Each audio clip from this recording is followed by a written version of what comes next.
Cup ലഭിച്ചു, നാട്ടിലെത്തി, അങ്ങനെ വളരെ സന്തോഷം തോന്നുന്നുണ്ട്. 3 വർഷമായി അവിടെ കളിക്കുന്നത്.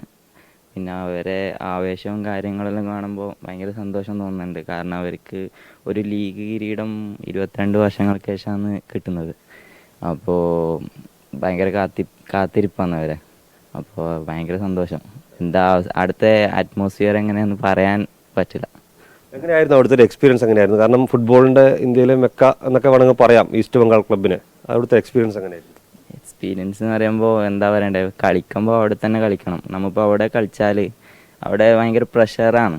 കാരണം നമ്മൾ നന്നായി കളിച്ചാൽ ആൾക്കാർ ഭയങ്കര വാഴ്ത്തും, കളിച്ചില്ലെങ്കിൽ ചീത്തവിളിയോട് ചീത്തവിളി.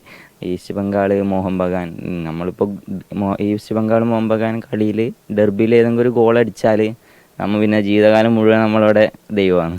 അങ്ങനെയാണ്. എങ്ങനെയായിരുന്നു ടീംമേറ്റ്സിൻ്റെ ഒക്കെ ഒരു സപ്പോർട്ടൊക്കെ? എല്ലാവരും നല്ല സപ്പോർട്ടാണ്, ടീംമേറ്റ്സും അതുപോലെ കോച്ച്. ഒന്നാമത് കോച്ചാണ്. ആദ്യം ഞാൻ ഉണ്ടാകുമ്പോൾ എന്നെ കൊണ്ടുവന്ന് കാർലസ് എന്ന് പറഞ്ഞ കോച്ചാണ്. കാർലസിന് മുമ്പ് ഞാൻ ഈസ്റ്റ് ബംഗാളിൽ എത്താൻ കാരണം നമ്മുടെ ബിനോ ജോർജാണ്, ബിനോ കോച്ചാണ്. ബിനോ കോച്ച് വിളിച്ചിട്ട് ഞാൻ പോയതാണ് ഈസ്റ്റ് ബംഗാൾ റിസർവ് ടീമിൽ. അവിടെ കൊൽക്കത്ത ലീഗ് ഉണ്ട്, കൊൽക്കത്ത ലീഗ് കളിച്ച് നല്ല പെർഫോമൻസ് അയച്ച് മെയിൻ ടീമിലേക്ക് കയറിയതാണ്. ഇനി എന്താണ് അടുത്തൊരു ലക്ഷ്യം? എന്താണ് ലക്ഷ്യം എന്ന് പറയുന്നത് ഇന്ത്യ കളിക്കുക എന്നാണ്. അത് അപ്പോഴുള്ള ലക്ഷ്യമാണ്, ഇപ്പോഴുള്ള ലക്ഷ്യമാണ്. അതിന് വേണ്ടിയിട്ട് ഹാർഡ് വർക്ക് ചെയ്യുക, അത് തന്നെയാണ് ഇന്ത്യ കളിക്കുക.